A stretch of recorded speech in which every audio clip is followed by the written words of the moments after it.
Welcome once more to Dháre's Dosage. Today is day 5 of our Absolutely Authentic series. Now, when I woke up this morning, I wasn't sure what I was going to be here in front of the camera speaking to you about, but I knew that it would come, just as it has over these last 4 days of our journey so far. What I did know when I woke up is that I was hungry, physically hungry.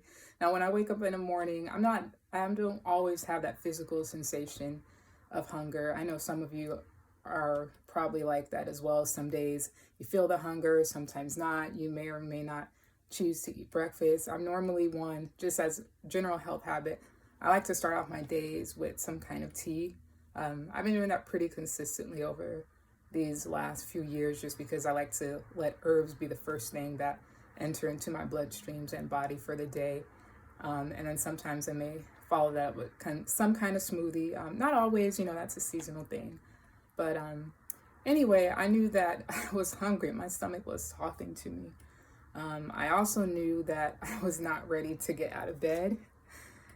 Physically, my energy was a bit low, working on a little bit of sleep, nothing uncommon for a mother of a 3-month old, let alone a mother of a 3-month old and a toddler. So I'm just laying in bed, feeding him. And even though I wasn't quite ready to get up and begin my day, I had to because my toddler, she was up and ready and full of life and energy. She just seemed to wake up today with a little extra pep in her step and spark. So, I say to myself, well, I guess it's time to get going. But even before that, when I was in that state of just kind of being drowsy, laying in bed, feeding the baby, thinking a little bit about, okay, I should probably eat something fairly soon. I knew I didn't really want anything heavy. I didn't want anything that was kind of heavy carbohydrates in terms of grains or starches. I knew I wanted something light. And I was actually craving green. That's what I was craving. So what I did end up doing, I didn't start with tea. I went and made a super simple green fruit smoothie because it is best to eat fruit alone in itself. Just side health note, because when we eat fruit alongside other things, what happens is it turns into like an alcohol in our body and it causes the fruit to ferment. So in order to get the maximum amount of nutrition and allow the fruit to do its thing, its proper thing within your system, it is best to eat it alone. So I made a simple fruit smoothie with some pineapple, half a green apple, half a cucumber, huge teaspoon of matcha, and a little stevia. Matcha, I'm sure you're familiar with that. It's pretty popular. I'm sure you've seen it out, whether it's be Starbucks or other place around. But for me, that's like my coffee. I'm not much of a coffee person, but matcha is just a very potent form of green tea. So it's a very great natural energizer. So anyway, that was my simple green drink that I eventually got to within a couple hours of rising. But anyhow, so that was what I wanted to feed myself with physically and mentally before I even got to that state when I'm still lying in bed in that early space and early state. And as my daughter is getting up and letting it be known that she is up and ready for the day, before we reach that point, I was also just thinking about, okay, where is my mind and what do I want to feed myself mentally this morning? Because, oftentimes when we think of what we're intaking, we think about the food, but it's also very important to be mindful of what we're feeding ourselves mentally as far as what we're allowing to enter our brain, enter our eyes, be it what we're reading, into our ears, what we're listening to. So for me, I don't make a habit of getting up first thing and getting on Instagram or Facebook or looking at pointless YouTube videos. I've actually come to, I've never been one to hop on social media first thing in the morning anyway, but what I've been learning for one is the importance of allowing yourself to be in a quiet space, in a quiet state first thing in the morning, because then you're allowing your mind and your being to just be open to receive what it is, whatever individual message that source of pure power has for you for that day. So I do try to I do what I've been doing is allotting myself a little time to just kind of be in quiet, even if that quiet is me laying there breastfeeding the little one. And then eventually I may move into listening to something that's stimulating or fruitful. So for example, today I started this audiobook a couple days back. And so the one that I've been on, that particular audiobook I was listening to this morning, and the woman got to a point where she was speaking on what she came to know as the difference between a talent and a gift. And it really resonated and hit home with me. Now I'm going to have to paraphrase, obviously I'm not going to memorize what anyone else says, but if something resonates and it sticks, that's for a reason. But anyway, what I gathered from what she shared and what she was teaching is that a talent is something that, we develop, right? Because we put in time and skill and practice. So for example, for me, some may say that I'm a talented painter, right? And that's something I've been doing since I was a young child. I've always loved art.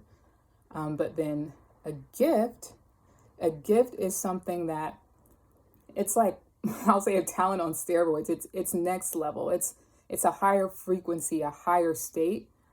Because what that gift is something that's been put in you that you're supposed to outpour into the world. That is part of and attached to your purpose. So your talent, for example, may not necessarily be part of your purpose, if that makes sense. So for me, my painting, and this is why it hit home for me.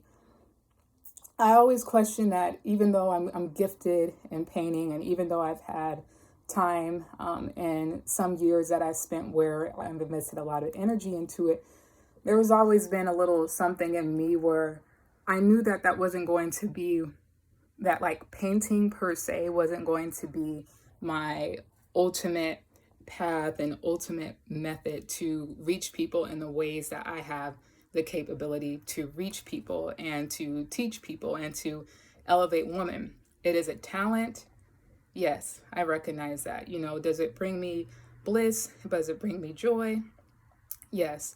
But there's always been a little something. Like I said, it hasn't been doubt, it hasn't been fear, but even at some point, I don't know at what point I said it, but I would say, even though I love painting and I love doing visual art, I feel like it's just going to be a part of me regardless of where I end up in terms of like my ultimate path, in terms of earning and career and purpose-driven work.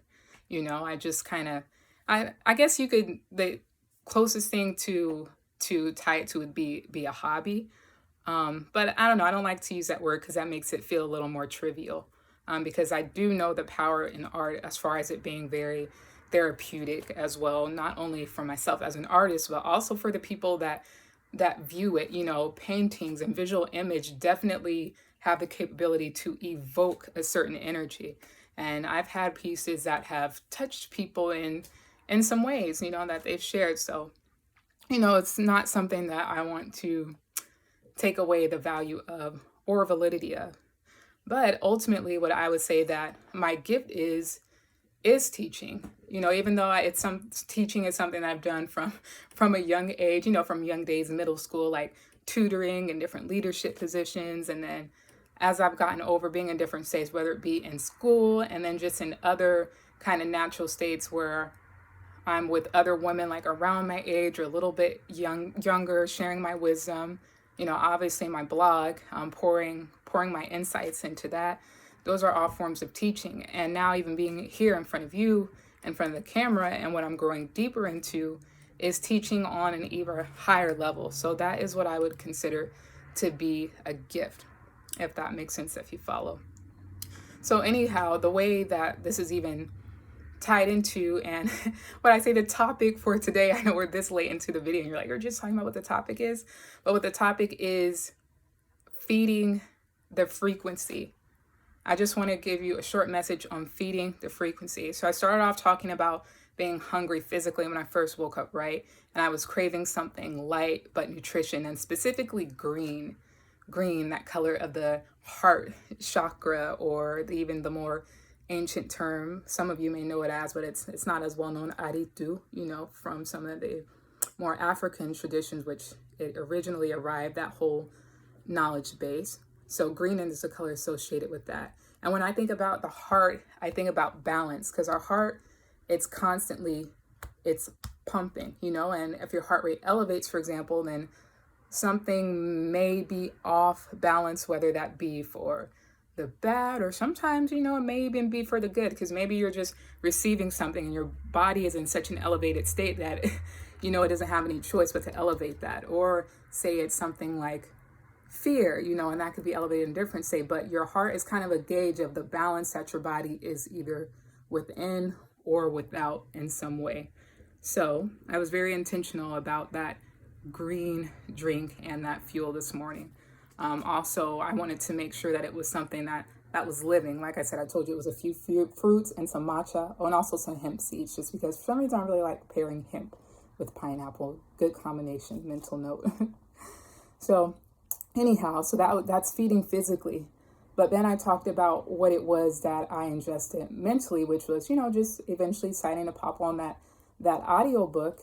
And I'm glad I did, because that message that I received about the difference between talents and gifts, it really helped home for me, and it really brought some clarity for me, even into this moment, because even though over the last few years I have not really touched a paintbrush much at all, I did a few pieces while I was pregnant with my daughter. But that I know for a fact that she helped inspire those. That was her creating with me, but I haven't had a very strong desire to output things visually. But despite that, I'm just going to, again, follow with the train of thought. I will not be re-recording this. This is one take. But like I was saying, that message really, I'm sorry, this sweat is on the next level right now. I'm going to wrap it up though. But that message of the difference between talents and gift, it really elevated me, and it helped me make sense of some things. It helped me to not necessarily to say that I felt bad about not painting, but sometimes every now and then I would question, like, why aren't I painting as much as maybe I could be or should be? But that really put a bow on it and brought some things home for me to let me know that, it's okay. It's okay that you've been coming to know that your painting, it's something that's going to be with you for a lifetime. It's going to go through phases. But it helped me to be able to bring that to this concrete sense of, it's simply a talent, that doesn't necessarily make it my gift. And my gift that I have is actually going to reach and be able to influence even more people over my lifetime. So that's the message that I came, to receive through that teacher, my own understanding of what she shared about gifts versus talents versus gifts. So hopefully that made sense to you. Like I said, it very much resonated with me, and I thought I'd hop on here and share. And then ultimately, just to, wrap it up and bring it home, that have to do with frequency, feeding the frequency. So be mindful that you're feeding the frequency that you want for the day. So with what you're ingesting, what you're choosing to eat, like I said, I wanted to be on that frequency of balance, and I wanted to honestly kind of up my energy, being that I was feeling a little physical low. Like I said, I threw that matcha in there and some other green fruits, but then I was also mindful about feeding the frequency of listening to something that was going to be uplifting and fruitful. So today I very much feel well fed physically and mentally and soulfully. And so I hope that this brings you, there's some kind of tidbit that you could have gotten out of my words today. I know I've had moments where it didn't flow the most eloquently, but this is absolutely authentic, right? So you get what you get. Alrighty, well, I hope you have a beautiful rest of your day, or whenever it is that you're hearing this, viewing this, listening to this. And I wish you peace and power, sending you so much love. Supreme wellness your way.